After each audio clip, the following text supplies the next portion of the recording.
You gotta get things arranged just right here. Just right. You know why? Don't want there to be any problems. No problems. Not when it's Tuesday. The day that time forgot. That's right, friends. Yeah, that's right. Comfort shirts. Comfort shirts all around, people. That's what's happening. You know, Lori, you get every time you and Jason show up, you request the only magic I know. Yeah. That's crazy. It's crazy.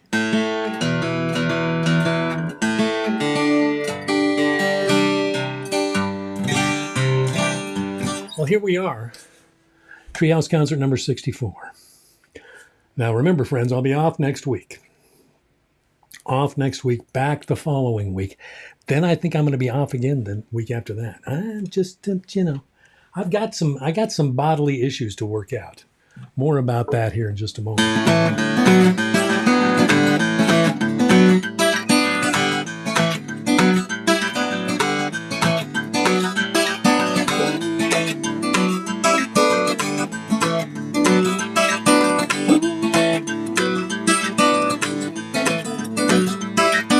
Big teeth, big horn, big daddy storm blows inland.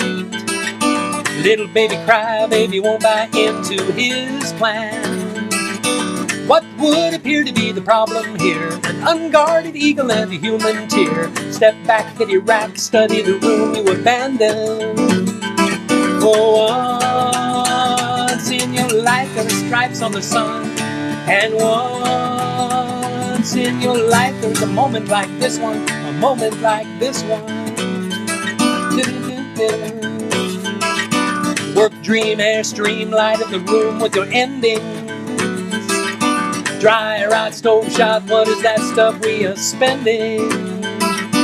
Where does the money go and where is it made? While old Joe Average sips in the shade, runs like a bug through the system on which we're depending. For once in your life there are stripes on the sun. And once in your life there is a moment like this one. A moment like this one. Sit up at the bottom today.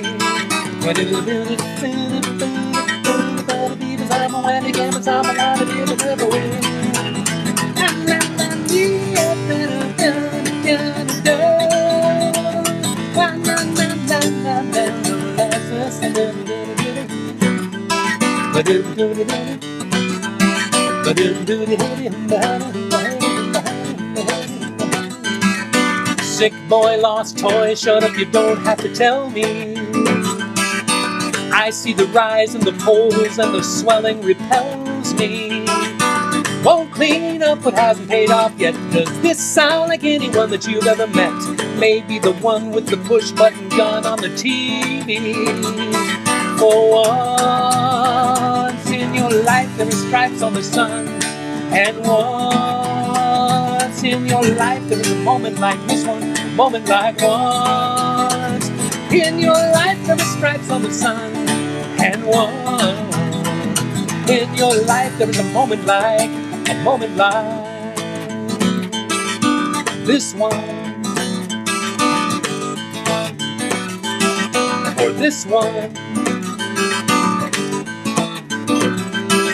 Or this one.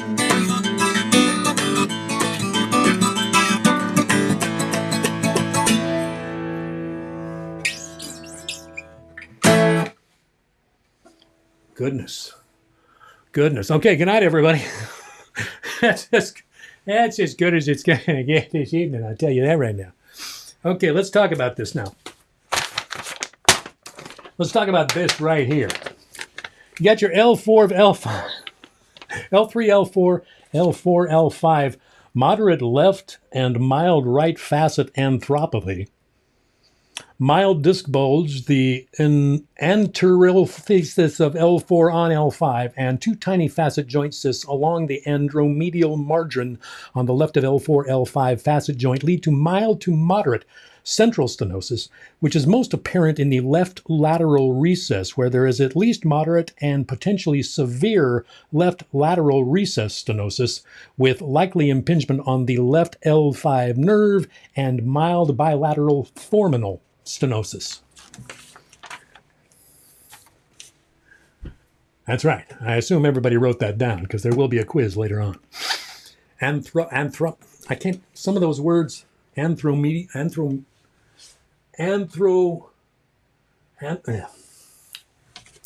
know. Means there's some stuff in there that's kind of messed up and some stuff is kind of slid out that way and there's some pinching on the things and it's, you know, it's making all this has been quite the complex of difficulty. So if I take a little time off here coming up, it's only because I'm going to be getting help.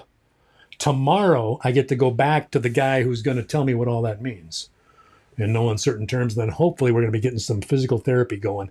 Now, I had some acupuncture and some gua sha today, which is why I'm, you know, ambulatory and upright. And there's this. Hey, look. Yeah, got one of those going. That and because you guys are here, right? That's what's really going on here. That's what's happening. So I just wanted to make sure that everybody understands what's keeping things going here in the treehouse proper. That's right. Those new strings help too. They get something. There's something about new strings. They got this kind of brightness to them. You know what I'm saying? I think you do. I think you know what I'm talking about. Wait a minute. Why did I leave the Joe over here? Sorry, I left the Joe over there. I was doing some pre-show work over there. Had some forms to fill out and stuff like that. Clearance forms, you know, clearance, had to clear clearance for clearance, had to clear clearance. Thanks, Ma. Here we are again. Yes! Timitra! In the house. Timitra. One of the mainstays. Where's that Rick Lewis? Any met Howians? In the house? Hey, Hayden Reese is here. Hiya, Hayden. Cool. I'm so glad you're here. Kelly Murphy. Kelly Murphy's in the house. Man, have you seen the pictures of those new guitars? I think the one on the right is mine, if I'm not mistaken. I bug Kelly about that. Every time he makes a new guitar, I say, which one's mine? Which one do I get? Yeah. Rick Lewis there. Gary Schulstad down in Portland. Hey, Gary. Yes, we got the Alabamans in the house. Scott Higgins is here. There's Scott. Scott, I may call you after the show tonight, Scott. I hope that's okay. Let me know. Let me know if you're going to be elsewhere. Down there in Alabama, we got Joe and Kat. Yes, sir. Bridget Lacey's checking in. Wow, man, you guys. What the heck? Lori Trout. Country Music Hall of Fame souvenir shot glass. There's Aaron Ochoa. Hey, Aaron. Welcome aboard, sir. So Lori Trout and a special toast also to David Dietrich. R.I.P. David Dietrich. Would be 63 today, from what I understand. Lori, this one's for you, as always.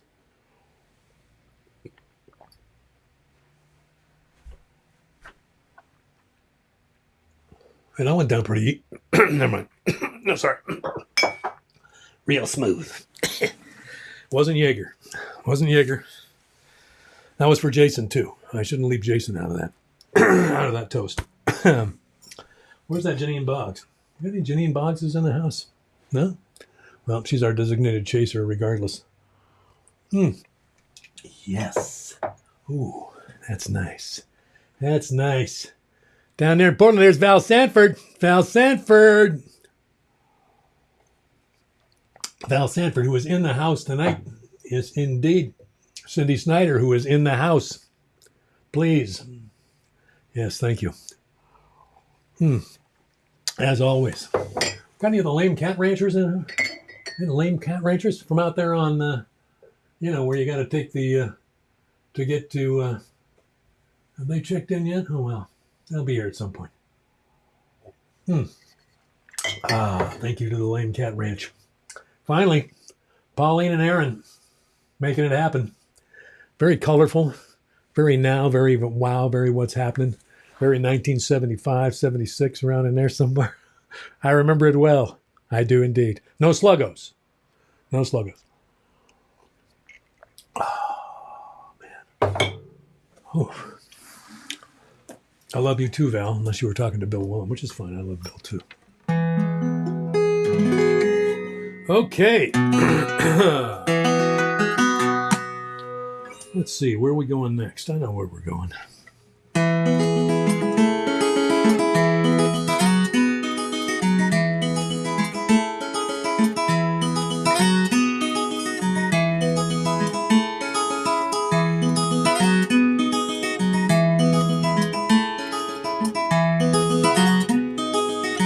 Heartbreak me back to Summer Island. Map in my mind the Puget Sound. Replay those memories like movies. Restore each frame of dewy ground. Now that my good work's growing weary and my relations growing wings, I will not feel so old and dreary if I can recollect these things.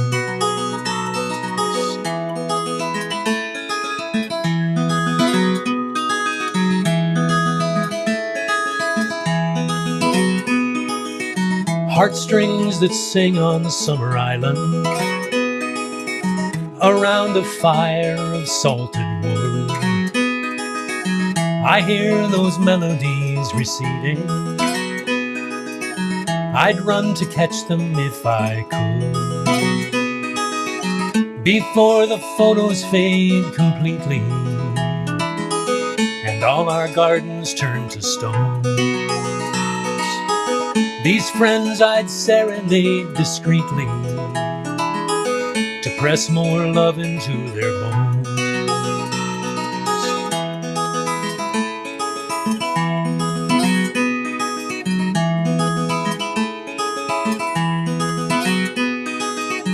Heart warmed me home to Summer Island, where my first flare for words was lit. These crooked lines are just a remnant of how they fed intended it. Now that my good work's growing weary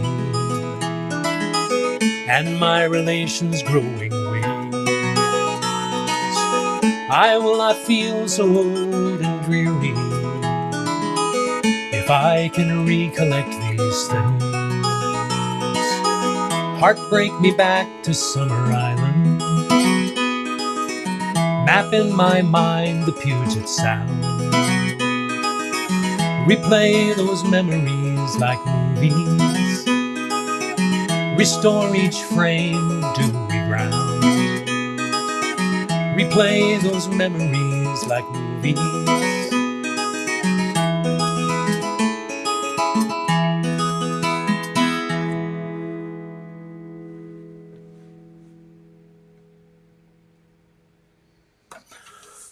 That's for Scott and Rhonda and Ken and Julie and Stacy and Dana and everybody else.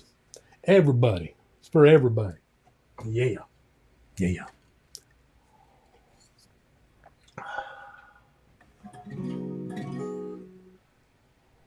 Well, good. I'm glad everybody's here. I'm glad everybody's happy and healthy. Uh-oh, sounds like something came loose somewhere. Something came loose. Something's flapping around in the... It's the hand, ladies and gentlemen. The hand. The hand is making an appearance. Help. Yeah. Come on in, hand. Come on. There she is. Hi, hand.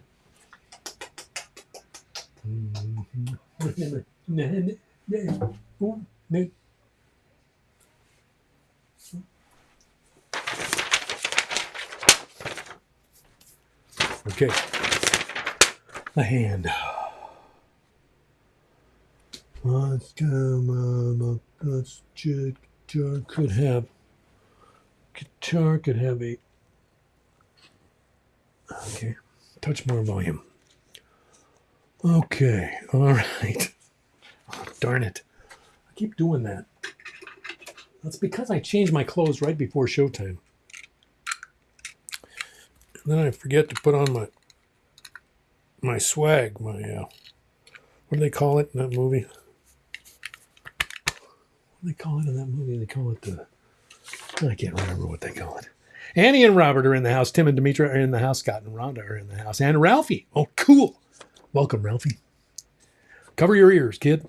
Bill Williams in the house. Val Sanford, Bridget Lacey, Cindy Clark, Cindy Snyder, Holly and Kim are here. One or both of them. Cool. Jamie Turner's in the house. Hey, Jamie. Holly Trout Cooper. Theo is in the house. Pauline Jones and Aaron Ochoa are in the house. Hayden Reese is in the house. Boy, oh boy, it's great to see you, sir. Let's see. Rochelle Hamill. Rick Lewis is here somewhere. Rick is in there somewhere. Mark Kenny's here. Lori and Jason are here. Kelly is here. I hope Mary is here too. Katrina Knight, Kathy Brewer, and Loris O'Toole in the house. Any notes on the back? Okay. I turned the guitar up a skosh. I put on my Couth Buzzard thing. And Jason, don't go away.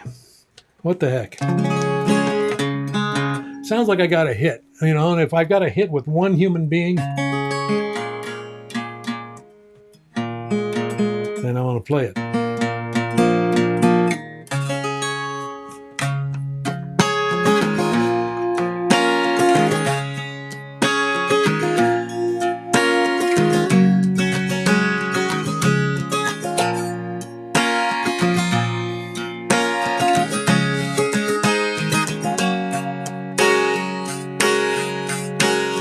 One in a series of self-conscious boys, schooled on the island of misfit toys.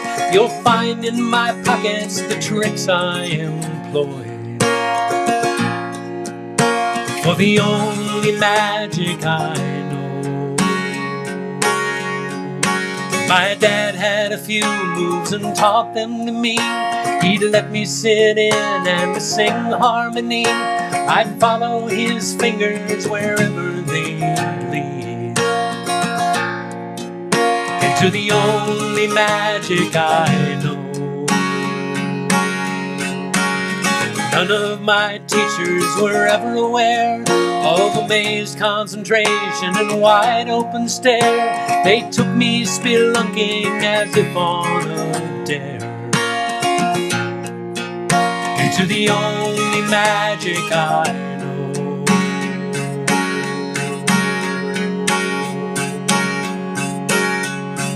It can get dark in here on the way to the light, and it's sparse in here when there's nothing to write. And if you park in here, then there's no end in sight. I know.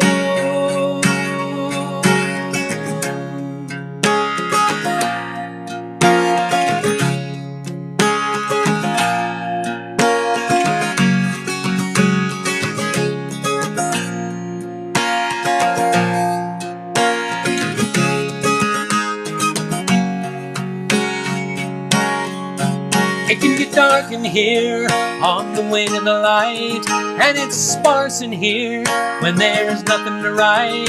And if you park in here, then there's no end in sight. I know.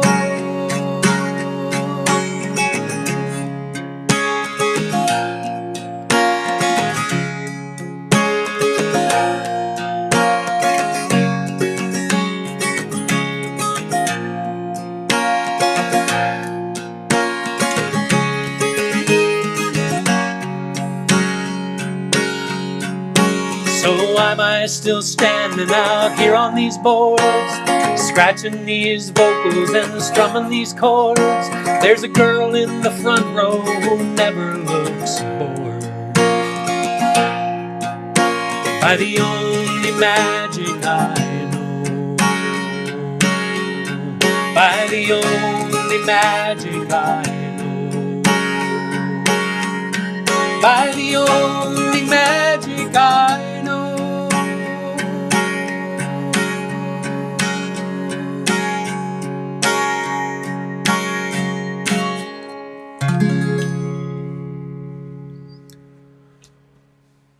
There you go, Jason.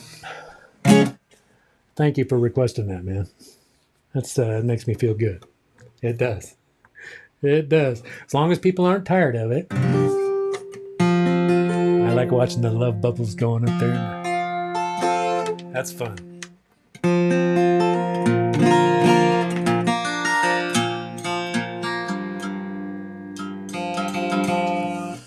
Whew, people.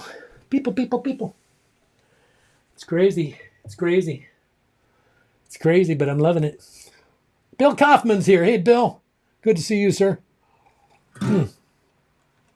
Yeah. Okay. Let's see.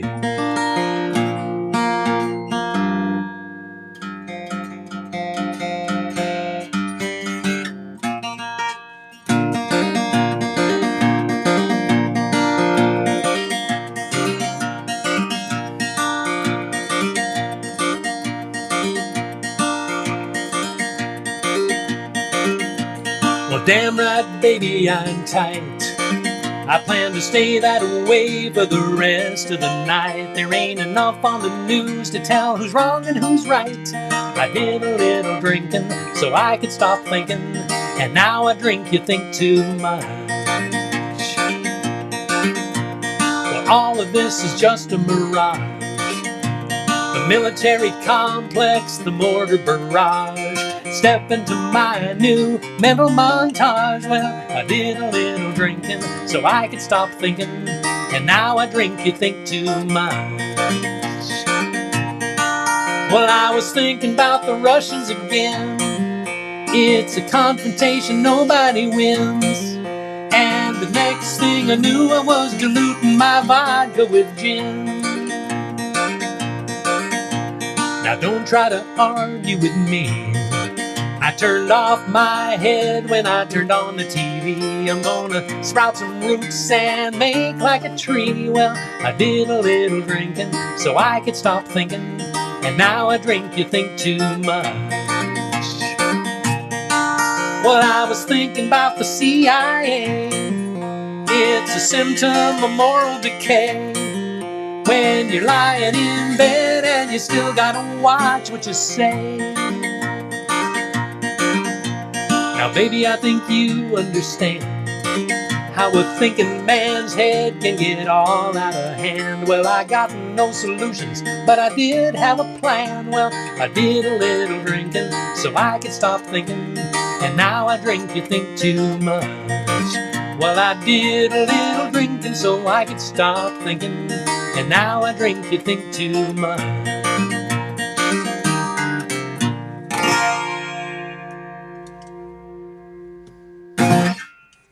Yeah, that's from a while back. That's from like 1983, something like that. Goodness gracious. Goodness gracious. Going back into the vault. Yes, back there dusting off those old hibernating little echoes of previous existences and such what. Huh? What did he say? I don't know what he said. What did he say? I don't know what he said. What did he say? I don't know. He was talking. Let him alone. Let him alone. Anyway, people. Wild, wild, wild world.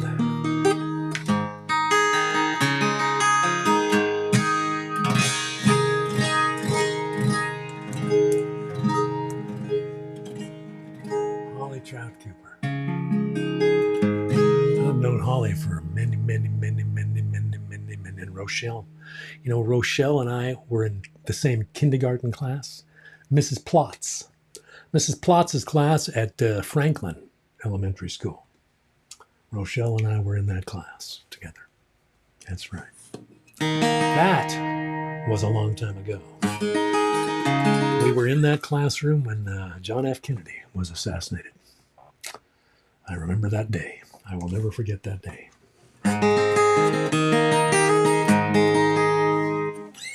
Yes, sir.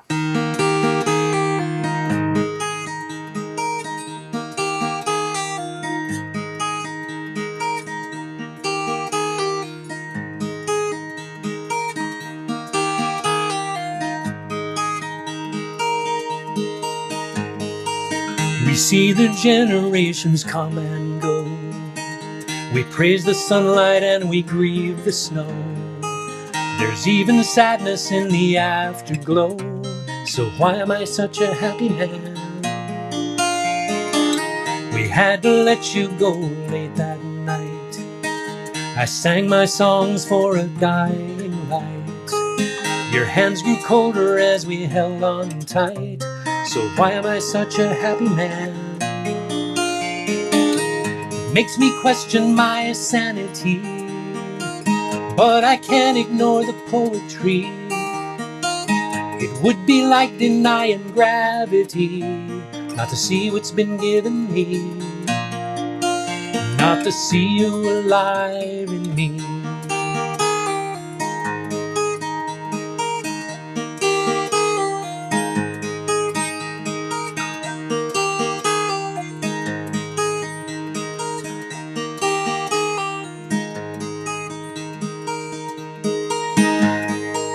Our little girl is nearly 9 months old.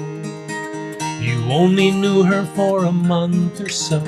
I hate the fact that she'll never know how you were such a happy man. So now I find you when there's no one there. The sun inside of me is still so scared, and all my questions enter empty air. So why am I such a happy man? Makes me question my sanity, but I can't ignore the poetry. It would be like denying gravity, not to see what's been given me, and not to see you alive in me.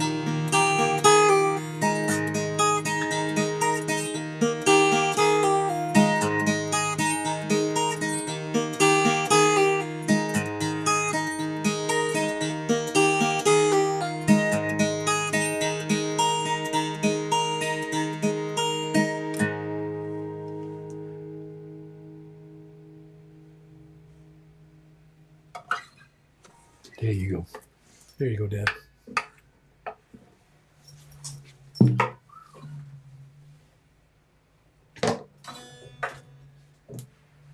One of the reasons I get so choked up on that one is because there's so many people here in the room that knew my dad. That's right, friends. That's right. Leading directly into poetry break, poetry break, poetry break, poetry break, poetry break, poetry protein. That's right, friends. Where's my stump? Where's my stump? Thought I heard some rattling in the rafters. Thought there might be another hand sighting, which would be fine. There was another hand sighting. I read you the MRI report. Not very poetic, all in all. Although once I've gotten the translation out of the doctorese into regular people, maybe it will be poetic. I don't know. Do I hear something? Do I hear it? Is it going to happen, or is it just a rumor? Is it just a wild? Hey, look, the hand is back. The hand, people, the hand. You know, the hand doesn't usually come in during the poetry break. Hi, hand. Welcome to the poetry break.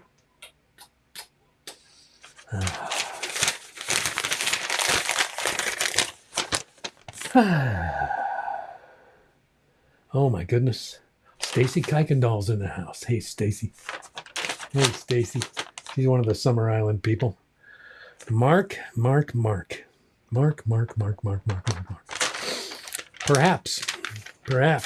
Okay. So I'm not going to read any more medical reports, okay? No more medical reports. But we're going into an interesting direction tonight. Here's the book. It's called Road Atlas. It's by one Campbell McGrath. And I'll tell you, Campbell McGrath he's got it going on. If you haven't read any Campbell McGrath, man, he is the heir of Walt Whitman, Allen Ginsberg, that whole school, that whole big, broad, the bardic yap type of thing. That's what Campbell McGrath is about, or at least the stuff that I've read. He may have, I don't know. I may be a few books behind. This is going back a ways. I can't remember when did this come out. Where are we, Bill?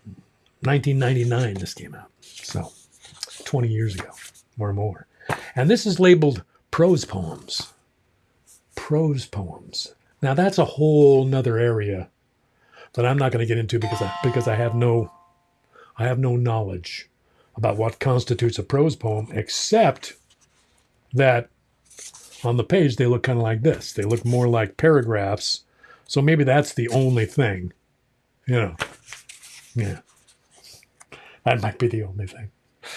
I don't know. I don't care. But I'm going to read some of these because I love them. I dipped back into this book, and I had read this when I first got it. I don't think I had read this since I first got it, it wasn't when it came out. It was later. This was 2007 when I got this book. Oh, I bought it in Tacoma. I wonder where I found this. Interesting. Anyway, so we're going to start with plums. This is for Tim. I'll read this for Tim because of this first line. I'm sitting on a hill in Nebraska in morning sunlight, looking out across the valley of the Platte River. My car is parked far below, in the lot behind the rest stop Wigwam, beyond which runs the highway. Beyond the highway, stitch marks of the railroad, the sandy channels and bars of the Platte, a slow, wide bend of cottonwood saplings metallic in the sun. Beyond the river, a hazy, saison-like geometry of earthy blues, greens, and browns fading at last into the distance. Barrel music rises up from the traffic on I-80, strings of long-haul truckers rolling west, rolling east, the great age of the automobile burning down before my eyes, a thing of colossal beauty and thoughtlessness. For lunch, in a paper bag, 3 ripe plums and a cold piece of chicken. It's not yet noon. My senses are alive to the warmth of the sun, the smell of the blood of the grass, the euphoria of the journey, the taste of fruit, fresh plums, succulent and juicy, especially the plums. So much depends upon the image: chickens, asphodel, a numeral, a seashell, one white peony flanged with crimson. A chunk of black ore carried up from the heart of the anthracite to be found by a child alongside the tracks, like the token vestige of a former life. What is it? Coal. A touchstone polished by age and handling, so familiar as to be a kind of fetish, a rabbit's foot worn down to bone, a talisman possessed of an entirely personal, associative, magical significance. Why do I still carry it? That moment in Nebraska. Was it the first time I'd been west, first time driving across the country? Was it the promise of open space, the joy of setting out, the unmistakable goodness of the land and the people, the faint hint of connection with the deep wagon ruts of the dream, the living tissue through which the valley of the Platte has channeled the Mormons and the 49ers, the Pawnee and the Union Pacific, this ribbon of highway beneath a sky alive with the smoke of our transit, the body of the past consumed by the engine of our perpetual restlessness? How am I to choose among these things? Who am I to speak for that younger vision of myself, atop a hill in Nebraska, bathed in morning light? I was there. I bore witness to that moment. I heard it pass, touched it, tasted its mysterious essence. I bear it with me even now, an amulet smooth as a fleshless fruit stone. Plums. I have stolen your image, William Carlos Williams. Forgive me. They were delicious, so sweet and so cold. Huh? So this book, Road Atlas, is like a travel journal, is what it is. So we're going to hear about some places. And I was more than happy to be starting out in Nebraska. Yeah, Jimmy. Grandeur, baby. Grandeur. This one's called Baker, California. A little less grand, I think. How many times through the suburbs of loneliness, isolated galaxies of vitriol and salt? How many times this transfigured iconography, the dry hum of terror and desolate generation? Trona, Kelso, Baker. How many journeys into the gates of Death Valley? How many nights without refuge before one is forever marked and transformed? If the desert burns, it is a property of darkness, wind spur and cloven hoof, thistle like the portal of violet resolve. If the night reveals its inner self, it is a propriety of vision, a kind of violent light, sheer and lapidary. Gas stations, restaurants, assembled legions of last chance motels, nothingness amid the nothingness of everything and nothing. Ultraviolet is the world I'm looking for. The word. It is the word I'm looking for. The moment, the place, the power and righteousness of a certain melody. Not even needing to believe its dark intransigence, but hear and glory in it only. The moment when none begins to resemble music, when noise begins to resemble music, when music comes to resemble noise.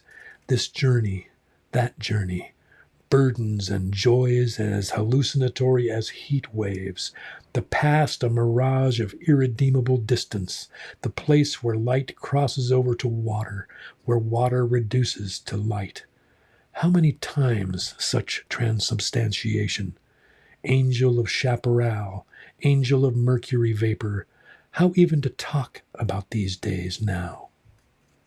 Years later, Elizabeth and I came upon it like a vision in the wilderness, checked into the same room at Arnie's Royal Hawaiian, and set the same tepid shower, the same beer and pretzels from the stop-and-go store. It was late, pitch black for hundreds of miles, and lovely in the false blue light of palm trees and neon, the rich green glow of the swimming pool.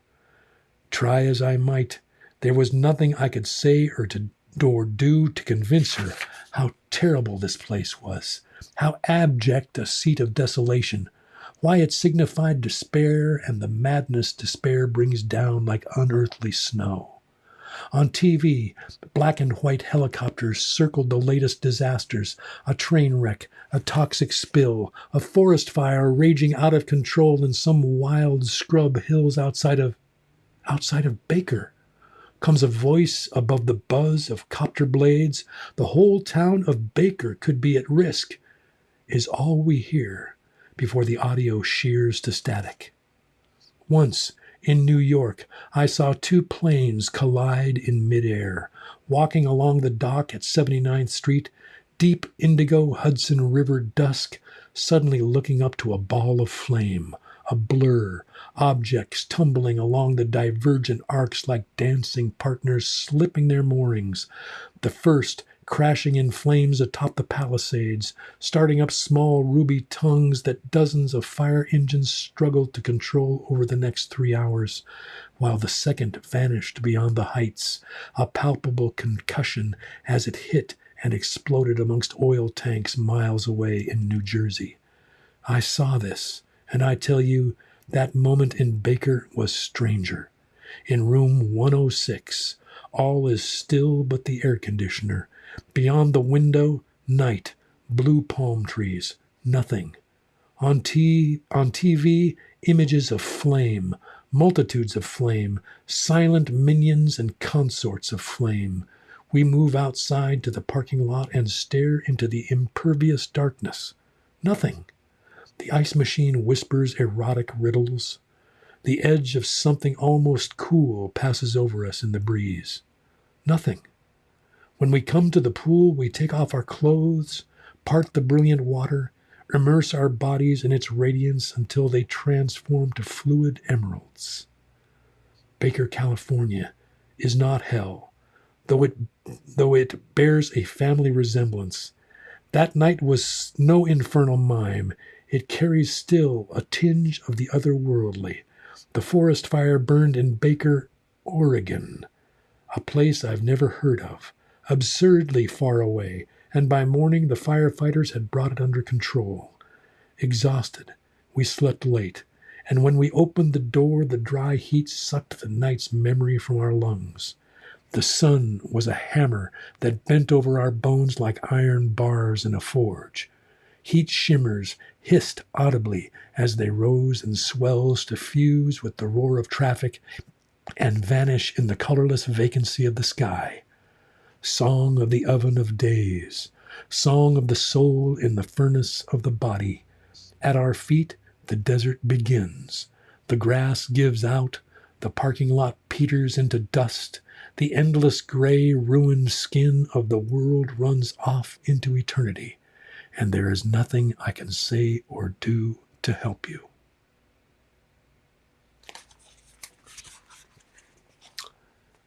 Yeah, Bubba.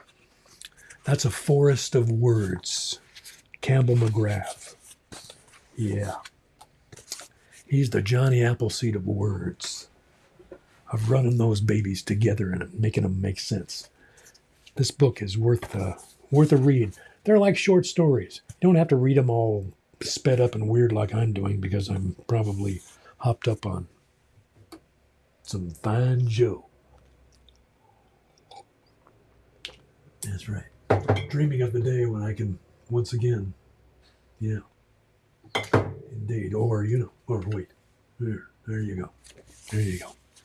So this is a little shift in gears. This is called Sylvia Plath.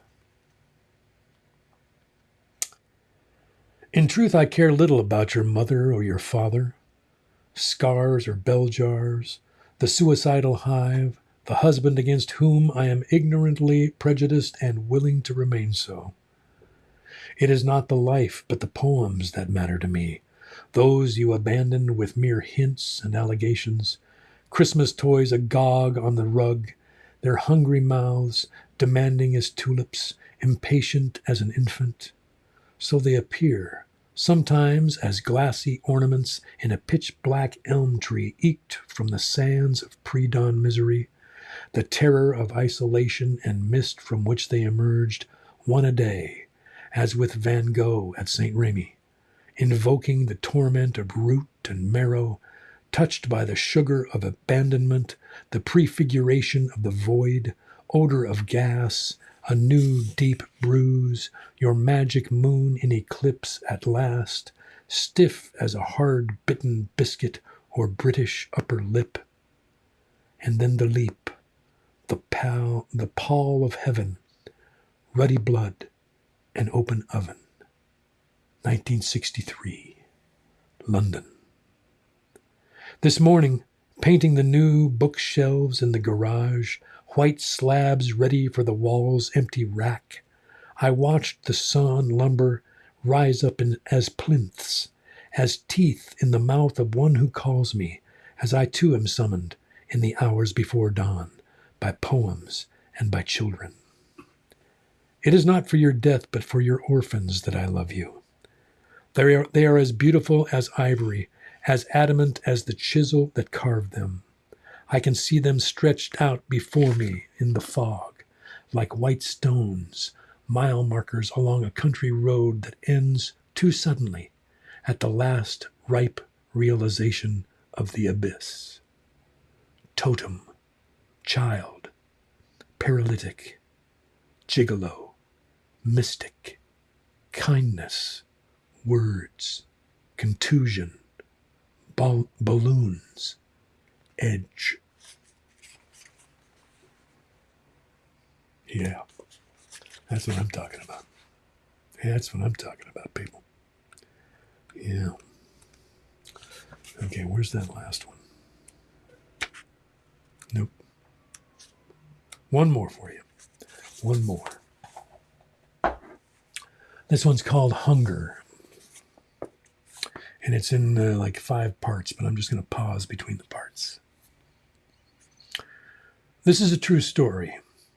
One day when I lived in Manhattan, burglars broke into my apartment and stole my tape deck, my raincoat, and my Incredible Hulk piggy bank. I was having a party that night.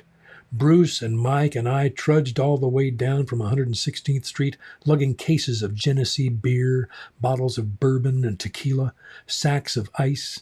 But as soon as we opened the door, I knew. So, briefly, we cursed the perpetrators. We put the beer on ice and discovered the loss of the raincoat, an inexplicable theft. We called the police, who were too busy to trouble with us, and that was it. All in all, Bruce and Mike took it harder than I did, though it had nothing really to do with them. My main concern was this. Now we would have to find another tape deck for the party. Beyond that, I was strangely unconcerned. It was only things, after all, part of the shell game of material possessions, albeit vital possessions, my tape deck being my primary source of entertainment in those days, music by my constant companion, whatever songs obsessed me that week played over and over in a kind of religious, ecstatic frenzy. But Crazy Eddie was full of new tape decks. Crazy Eddie was solvent back then, and the $200 it would cost was an inconvenient but not impossible loss to sustain. I was working at the 79th Street boat basin as a carpenter, dockhand, watchman. My dad was helping pay for graduate school. Student loans took care of the rest. If the banks were unaware I was spending their borrowed money on tape decks and tequila, what fault was that of mine? If I was unaware of how long the albatross of debt would hang from my neck, what fault was that of the banks? As to the culprit, I had my suspicions. George, the superintendent, a notorious drunk with a pass key, to whom I'd given a fifth of vodka at Christmas, and perhaps this was my thanks in return. Mona, the model, who lived above me, whose hands-on sagas of need, desperation wrung more than a few false notes. The scabrous crackheads lived in a broken-down van around the corner, a jacked-up, fire-streaked vehicle we called the Mobile Crime Lab. Drugs, guns, what didn't they sell out of the back of that van? Whoever they were, the burglars had come and gone by the window. Halfway down the fire escape is where we found the Hulk, abandoned in mid-heist, a green plastic figurine stamped out by the millions in some factory in China, icon of a frugality beyond my needs or practice, a dead weight of dozens of pounds of pennies.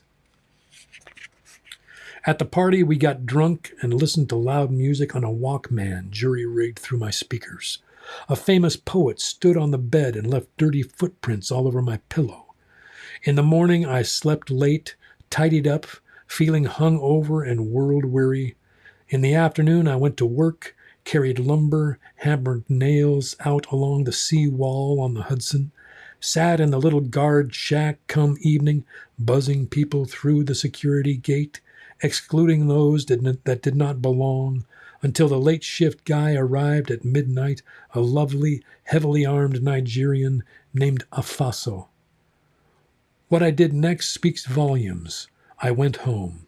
I was hungry, had eaten nothing since breakfast, but I was also broke, having blown it all on the party. $2 in my pocket until payday. Now wait. Certainly I could have put my hand on some money with a phone call, borrow whatever I needed from friends easily, as a matter of course. But I was taking a kind of Spartan pleasure in my poverty that day, my straitened circumstances indulged as a badge of honor, a penance for my losses. And so I walked the 30 blocks home, fell into bed, and dreamt that my skin was the color of money. Everything was backwards. I was stiff with rage when I was supposed to be calm. I was Lou Ferrigno, but I was supposed to be Bill Bixby. At the edge of consciousness, I could see him, my alter ego, hard at work, typing up scientific formulae, sitting at my desk in my apartment, but I could not get to him, could not transform back into that version of myself. My will blew in the wind like a shredded paper, a swirling confetti of dollar bills. I smoked a cigarette and lit fire to my poems. A woman came through the window and put them out while I watched. I paid her money. I slept with her. I was hungry. I was helpless. I woke near tears. Though it was 10 years ago, that dream was one of the most vivid of my life, and I remember it plainly. This year, for the first time, I've started to make money in a reasonable way, a professional way. I am husband, a father, an assistant professor at the state university. I drive to work in a red station wagon along boulevards of shoe stores and fast food restaurants like any other citizen. Like the Joe taxpayer I have become, a transition from student days that seems profound but really isn't. I'm still in debt, still paying off the borrowed leisure of those apprentice years, but I have never seriously lacked for anything material in my life. In times of relative poverty, I have lived happily poorer. In relative wealth, much the same. Those days on 105th Street, I was no more than an interloper, a transient passing through the eternal life. For all that, it was a testament to my buried fears and desires, the secret currency of power and helplessness. Bright coins in dark waters.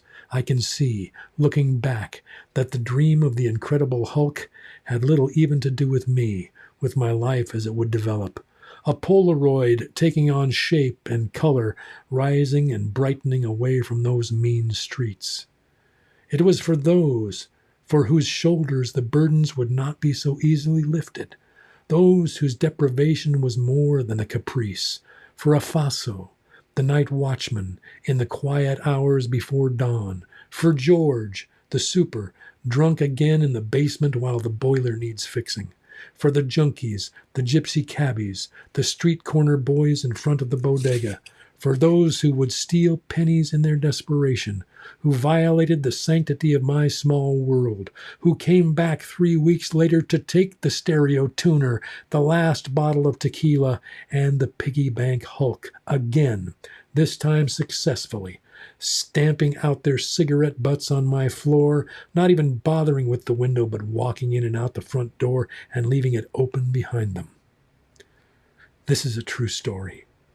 This is a dream, a poem, a song, a prayer. This is for all those trapped within the body of desire. This is for all those fleshed with the alien muscle of need. This is for all those who would walk the avenue and say, I am sufficient in the sunlight and mercy of this day. I will have none of what you offer. No longer does my marrow ache with wanting. I crave for nothing. Though I am hungry, I shall hunger no more.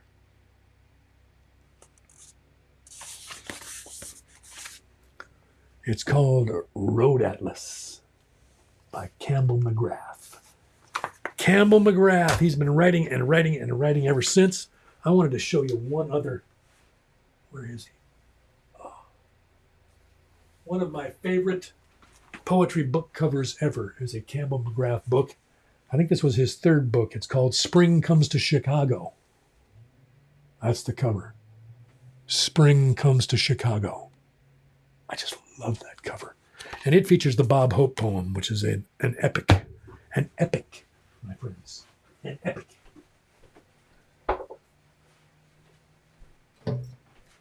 Now, that may have been a whole lot of words kind of mushed a little too close together.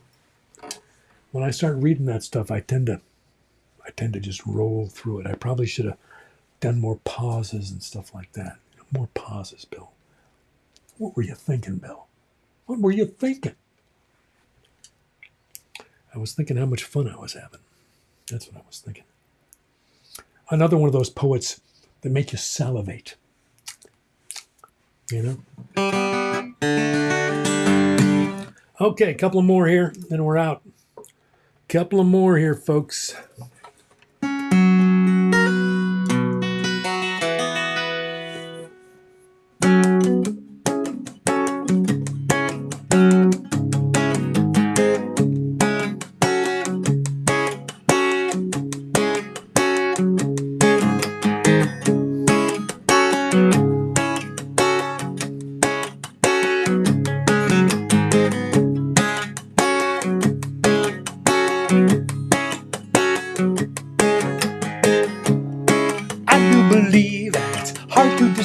While the age of mystery is floating out to sea.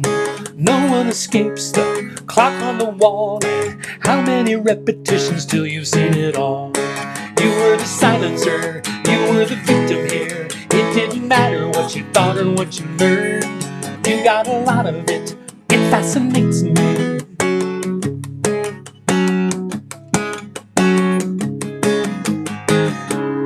Once in a while I revert to childhood to see if magic's still a possibility. Sometimes it is, sometimes it matters, but how can it matter when it matters most to me? And yes, it bothers me, then I explode a lot. One little doubt turns into two, turns into three. You got a lot of it, it fascinates me.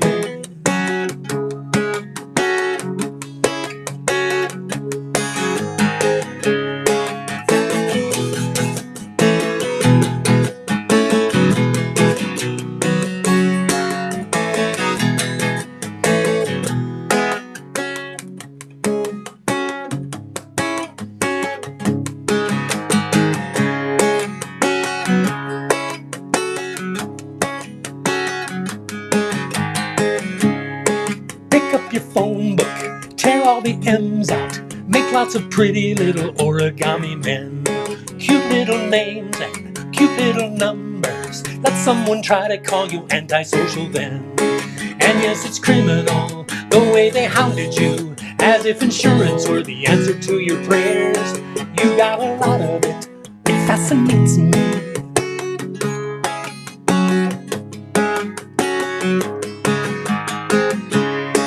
And yes, it's criminal the way they hounded you, as if insurance were the answer to your prayers.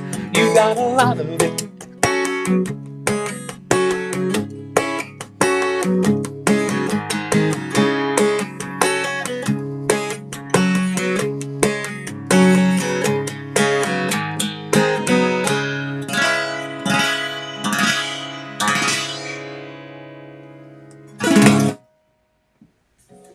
Sorry. Got a little emphatic there at the end. A little emphatic. Why? Well, hey kids, let's gather around the old ICU2 TV set. We've got some birthdays to talk about. That's right. A couple of weeks worth of birthdays because we won't be here next week. That's right, friends. Yes. Yes. Today, whose birthday is it today? I don't know. I don't know. Is it your birthday? Well, I don't know. R.I.P. David Dietrich. Yes. Tomorrow, one of my favorite singer-songwriters on the planet, and poets, and just general raconteurs, Ms. Amy Reed, is celebrating her birthday tomorrow. Happy birthday, dear Amy. Amy's in my little songwriting group that needs to meet. We haven't met in way too long, so happy birthday to Amy Reed tomorrow. Also tomorrow, MJ Lieberson, who I knew growing up as Mary Abrams, having her birthday tomorrow. Happy birthday, MJ. Yes, indeed. On Thursday, Mr. David John is having his birthday, one of the Grumpy D's group, and also another local player, Mr. Matthew Moeller, is having his birthday on Thursday. On Friday, oh, that was loud. Marion Davie Cope is having her birthday on Friday. That's my sister. Having her birthday on Friday. Happy birthday, Mug. Happy birthday to Mug. On Saturday, somebody who hangs out here in the treehouse quite a bit, Chrissy Chesmore, is having her birthday on Saturday. Happy birthday to Chrissy. On Sunday, Kate Power is having her birthday. Happy birthday, Kate. On Monday, Ed Hawkins having his birthday. Happy birthday to Ed. On Tuesday, the 26th of October, The Hand, Diane Schulstad, The Hand, is having her birthday on Tuesday, October the 26th. That's right. Taking that night off. On Wednesday, the 27th, Mr. Badley Stenbubba, Mr. Brad Stenberg, is having his birthday on Wednesday, the 27th. Happy birthday, Brad. Also, Ann Phelan having her birthday on the 27th. And Lauren Bowley from up there in the Methow Valley having his birthday. Happy birthday to Lauren. On Thursday, the 28th, Mr. David Fuster, famous poet from Tacoma of some note. Yes, indeed, known to many of us for many, many years, having his birthday on Thursday, the 28th. And Leah Kaufman also having her birthday on Thursday the 28th. On Friday the 29th, an old buddy of mine from KOZI, Radio Lake Showland, Clint Strand, is having his birthday on Friday the 29th. Happy birthday, Clint. On Saturday the 30th, hold up. Mark Kinney, who is in the room this evening. Mark is having his birthday on Saturday the 30th of October. On Sunday the 31st, another local luminary, Eva Tree, is having her birthday on the 31st. Happy birthday, Eva. And on Monday, the 1st of November, Mr. Harry Burke, who many of us know from the Swingin' 60s show, is having his birthday on November the 1st. And we'll be back here in the Treehouse on November the 2nd. Right. Then on November the 9th, I think we will not be doing another Treehouse, but then it'll be a little more regular there through the holidays. I hope. I need to get some of this stuff that's going on in my body addressed.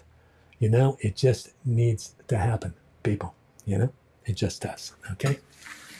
That's the dealio. That's what's happening. Let's see. Where were we? I want to play a song for Diana. Yeah, but I'm not sure which one. There's so many. But I think, and with apologies to Mark, I want to sing the most recent one that I wrote for her, which is called The Couples Hymn, which was written during this isolation time as Diane and I were discovering just how amazing it is to be isolated with somebody that you're crazy about and that you can talk to about anything. Absolutely anything. So in the midst of a lot of fear and trembling, some of which is ongoing, I am happier than I have ever been in my life. Yeah, even with the weird body part stuff that's going on. Yeah, life is good. Life is good for Billy Bob Bajingo. And I hope it's the same for the hand. I think that it might be. And it's not a seamless vein of pure rapture. It is an agreement that we embrace the veins of rapture and we cross the rough spots together. We do it again and again and again, and every time we do, we get better at it.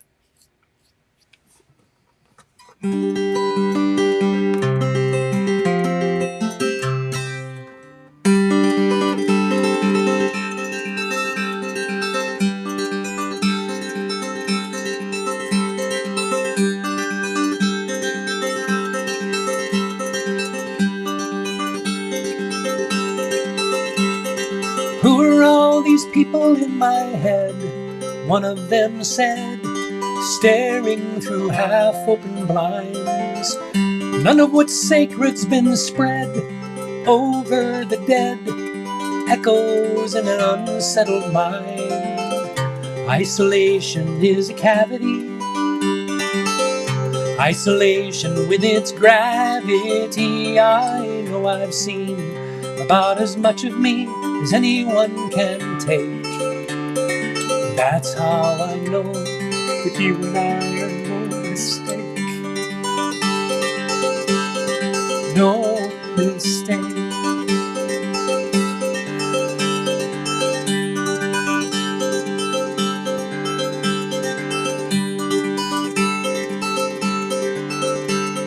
We never knew that fear could feel like this. Equal parts bliss and lists of the recently gone. And what about that vinegar and piss we don't really miss with each irreplaceable dawn? Isolation is a cavity, isolation with its gravity. I know you've seen about as much of me as anyone can take. That's how I know that you and I are no mistake. No mistake. No mistake.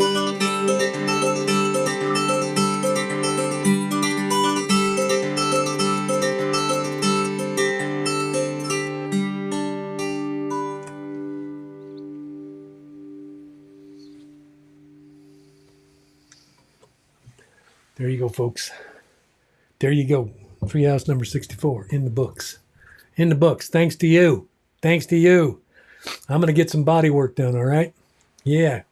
Whip this old chassis back into shape again so that I can sing more strong and hold myself up better, all right? Gonna do some of that kind of work. And then we'll be back. Back here 2 weeks from tonight, okay? All right, I'm going to celebrate my best friend's birthday in the meantime, my sister's birthday. Yeah. Anyway, thank you all for being here again and for keeping me buoyed up. The hand appreciates it too. You put me in a better mood. Thank you for that. And we'll see you 2 weeks from tonight, okay? Same bat time, same bat channel. Take care of each other in the meantime. Okay? We'll see you. Bye-bye.